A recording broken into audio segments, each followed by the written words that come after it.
လူတိုင်းမှာအချိန်24နာရီတူတူရှိပါတယ်မရှိတာကစွမ်းအင်ပါလူတစ်ယောက်မှာ3-4နာရီအားနေသည့်တိုင်အောင်ကိုလို့ရမယ့်အလုပ်တွေလည်းသိနေပါလျက်နဲ့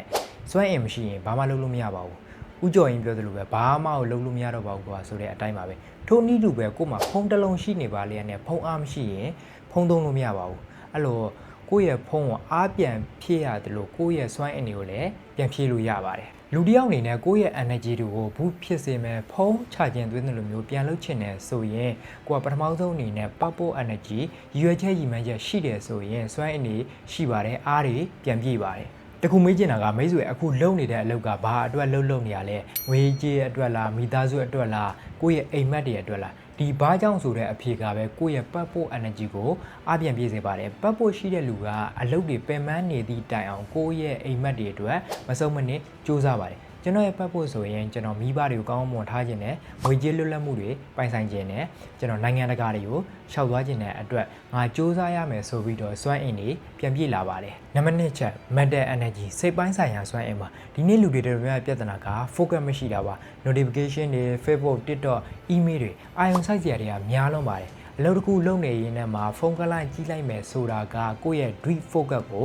ပြန်ရဖို့25မိနစ်ကြာပါတယ်ဒါကြောင့် focus ကဒီနေ့ခေတ်ရဲ့ super power လို့တော့ပြောလို့ရပါတယ်ကျွန်တော်ဆိုရင် notification တွေ off ထားတယ် Facebook နဲ့ TikTok တွေဆိုရင်ကျွန်တော် time limit ထားပြီးတော့အသုံးပြုပါတယ်အလုပ်တစ်ခုကိုအာရုံစိုက်ခြင်းကနေလေကိုယ့်ရဲ့ mental energy ကိုတိုးစေပါတယ်နံပါတ်3ချက် emotional energy လူတွေထင်တာကခံစားချက်ကအရေးမကြီးဘူးလို့ထင်ကြတယ်ဒါပေမဲ့ mood မကောင်းရင် performance ကိုတိုက်ရိုက်အကျိုးသက်ရောက်ပါတယ်။ကိုကစိတ်တိုနေတဲ့နေ့စိတ်တက်ကြနေတဲ့နေ့ stress များနေတဲ့နေ့တွေဆိုရင်အလုံးလုံးနိုင်စွမ်းကတိတိတတ်တာထိုးကျသွားပါတယ်။ဒါကြောင့် emotional energy ကိုအပြန်ဖြည့်ဖို့လိုပါတယ်။ကိုယ်အားပေးနေတဲ့လူတွေနဲ့ရင်းနှီးပေါင်းသင်းနေထိုင်မှာကျေးဇူးတင်စိတ်ကိုနေ့တိုင်းလေ့ကျင့်ပါ။ positive emotion တွေက brain ကိုပို့ပြီးတော့ creative ဖြစ်စေပါတယ်။ကျွန်တော်အတွက်ဆိုရင်တချင်းနားထောင်တာစာအုပ်ဖတ်တာတွေက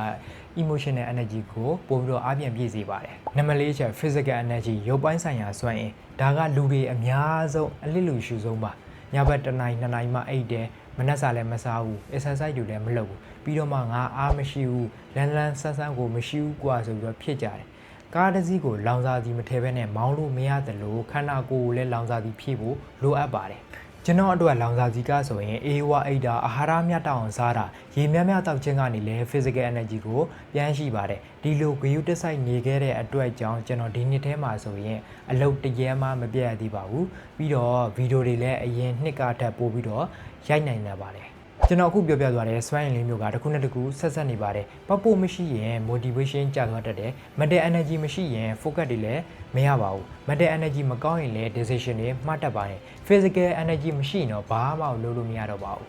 ဒါကြောင့်ကိုဘွားတိုးတက်ဖို့အတွက်အချိန်ကိုစီမံထားတဲ့ energy ကိုစီမံတက်ဖို့လည်းလိုပါတယ်ဒီနေ့ဒီဗီဒီယိုကြည့်ပြီးသွားရင်တော့ကိုပြန်လဲဆန်းစစ်ပါငါအတွက်ဘယ် energy ကလိုအပ်နေတာလဲပတ်ဖို့လား mental လား emotional လား physical လားအောင်မြင်မှုကတနေ့တည်းမရနိုင်ပေမဲ့ဒီနေ့ကျွန်တော်ပြောပြသွားတဲ့စွမ်းအင်တွေကိုတိဆောက်သွားမယ်ဆိုရင်မနေ့ပြန်ကဒီနေ့ထက်ပိုကောင်းတဲ့လူတစ်ယောက်ဖြစ်လာမှာသိကြပါတယ်ကျွန်တော်ကိုဘယ်လို content တွေရိုက်စေခြင်းလဲဆိုတာကို comment မှာရေးသွားလို့ရပါတယ်အားလုံးပဲကျွန်တော်ဗီဒီယိုလေးကိုအဆုံးထိကြည့်ပေးသွားတဲ့အတွက်ကျေးဇူးတင်ပါတယ်အခုလိုအကျိုးရှိတဲ့ content တွေဆက်ကြည့်ခြင်းနဲ့ဆိုရင်ကျွန်တော်ရဲ့ channel ကို like and subscribe လုပ်ကြဖို့တောင်းဆိုချင်ပါတယ်အားလုံးပဲနောက်ဗီဒီယိုမှာပြန်တွေ့ပါမယ် bye bye